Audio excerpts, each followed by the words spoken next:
যারা এতিমকে পছন্দ করে না, এতিমকে তাড়িয়ে দেয়, তাদেরকে আল্লাহ পছন্দ করেন। আল্লাহ তাআলা বলেন, আরাআইতাল্লাযী ইউকাযযিবু বিদ্দীন ফাযালিকাল্লাযী ইয়াদুউল ইয়াতীম। যারা আখিরাতকে অবিশ্বাস করে তারাই এতিমকে ঘাড় ধাক্কা দিয়ে তাড়িয়ে দেয়।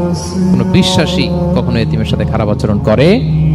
হয়তো ওই বৃদ্ধ চাচা আন্দাবাতে আসছে, তাই বলে তাকে এইভাবে অপমান করাটা আপনার উচিত হয় নাই।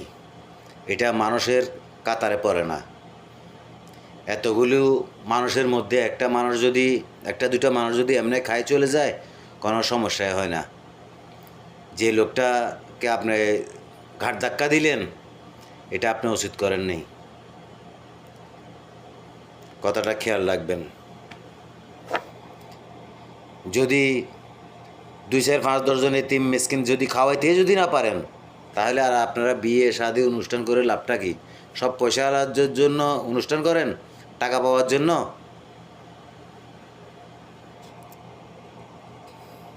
আফসোস, কি বলবো, মুখের ভাষায় হারিয়ে ফেললাম। ধ্যাৎ।